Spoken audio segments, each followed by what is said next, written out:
No, I had to just calm down and understand this judgment of Judge Zondo, like to the depth of it, and just remember how many of political people who went and did things that were way, way, way, like I'm talking about like voter bason type of vibe. A person who allegedly has created and invented AIDS. That person is out working, still going to glamorous functions, and Eugene Dukok, someone who has killed over hundreds and hundreds of black people during apartheid. The very same constitution has given him parole, and the government is paying him over 100,000 a month just to stay out there. And then you ask yourself, if there are these type of decisions that are being taken by our judiciary, at whose interest? People forget that even apartheid was a system, was a law. That means that it was okay and right for the people who were enforcing the laws of apartheid to continue enforce them during that time. I heard there was one thing, I'm not sure, I know a lot of people are commenting about this, but the act that literally freed this killer of Chris Hani, it was an act of 1959, where a prisoner is set a particular time to serve before they can actually get out. But as a country, we always been hearing that South Africa has the best constitution in the world. I don't think even at second glance I should even, falter the person who went there and read the judgment. Because the very same South African constitution is the one that did not jail de Klerk. The South African constitution is the one that right now is keeping the APLA members who fought against the apartheid regime, who are still in jail. That is the very same constitution that allowed them to be there and not even have a time of day. It's the very same constitution, in the other hand, that gave Shabir Shaikh a right to be free. Is the very same constitution that over 20 years later, after attaining freedom, South Africa cannot take a matter of land to any higher court and win. Is the very same constitution that today a Chinese man is much blacker than you in South Africa. So who sat down and did this constitution? Because we felt like this was the best constitution in Africa, in the world, but I'm sure this is the best constitution that is in the interest of somebody. How can someone come from Poland, all the way from Poland, come here, be able to follow someone and track them for weeks and decide to kill them at the gate of their house and plunge the country into a civil war? And that person is regarded not even as a terrorist but as a normal person. Can you even have the same conversation with other generations? I was even having a conversation with another content creator and saying, right now you have full-time detectives that are still looking for criminals that committed crimes during the Holocaust right now. No one is telling them to say, it has been long, just relax. But you find that in South Africa, I actually heard that some of the people that were supporting this court case, one of them was a black guy. Did I hear a name of Tsepo? I'm like, this, the the slavery the slavery trade, you'd find out that key into that thing, black people were very key in sending their brothers into slavery as well. So we shouldn't be very surprised when a black chief justice is saying something that will release so much anger into the society. We have forgotten what had taken place last year in June. I don't think most people still remember what had happened. South Africa went into a mini war where everybody went out and felt like the law did not apply to them. I needed to make a very sober, calm video saying who is it that the Constitution of South Africa is it for? And also, what do we do with the fact that Chief Justice said this gentleman wrote an apology twice to the Hani's family and they never responded? Do you wonder why? Do you remember how TRC was concluded? Victims came there and felt like most of people, perpetrators who came there to ask for forgiveness, were not genuine. But guess what they did? They concluded the entire thing. They gave artists millions to make South Africa, we love you.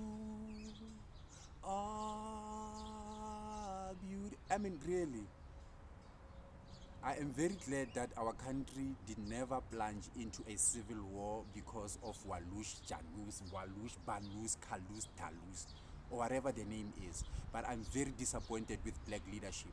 I'm very disappointed with how we take black lives into being nothing. In Africa, we shouldn't even have an organization like Black Lives Matter. In Africa, we shouldn't have a judgment that 90% of people who are in the country are going to question it whether it is for them or it is for other priorities. And it's very funny. The same day, 21st of November, is the very same day when Zuma is sent to go back to jail. Remember who sent Zuma?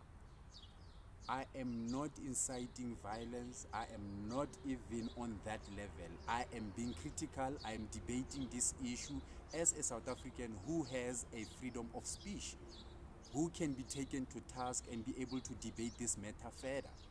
What had happened right now, it was not in the interest of justice, it was not interest of black people, it was the interest of the elite, the one that put the stamp on the very same constitution. Can the South Africa ban from now on? I think somebody is busy putting on the matches. I think somebody is busy putting in on the petrol in this already, fragile country. There is nothing that you can do that will definitely make us understand why was this judgment just for today.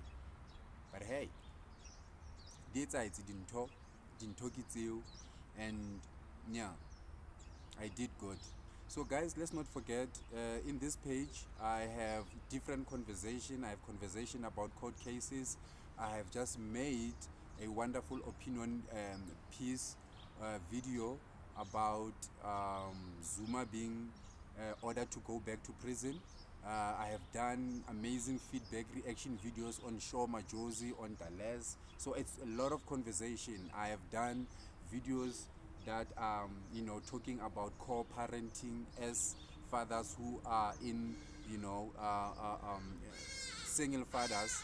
How is it that co-parenting is working for us? We're talking power outage, we're talking almost everything. So if you have been with me up until this far, do me a favor and click the subscribe button and the like button so that this community can grow. I can have the energy to stand up and press the record button and share what is in my mind and stand this awkward moment of talking to a cell phone but really sharing my opinion.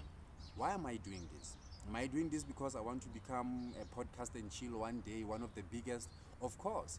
But I'm doing this to library and archive my story. I want my kids, Mosa le Katle, when they grow up, to understand where I stood when all of these things were happening.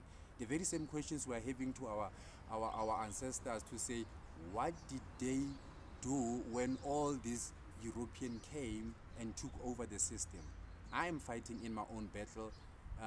Pranik, who was my teacher, who is a world-renowned writer, said, brighten your corner. That's the only thing that I'm doing. I don't have influence to be talking to anybody else who can change decisions. All I can do is to brighten my corner. And whenever you find this video years down the line, I would have been consistent in brightening my corner. So in this video, what is it that I want to say? I want to say it was a travesty of justice to let Walush out. It was travesty of justice to be insensitive of what the public is feeling right now, especially after we've just healed from what could have been an Arab Spring last year when everybody went and just became lawless. I am not sure, guys, but there is a thread that I heard that Mrs. Hani said that these people who are here, I'm giving them 2 years. 2 years to meet their fate in a sense of karma. That was powerful. That was so powerful. So I'm looking forward to hear what is the SACP is going to do about this, because Chris Hani was his former Secretary General. I'm looking forward to hear what will ANC do, since they are in government and running these things. And funny enough, there is a man that has been found with millions of foreign currencies in Madras, but there's not even a single cop that is going there. Yet me and you have to have these conversations. But hey, what can we say, man? Like I say, this is the court case banter. Thank you so much for allowing me your attention.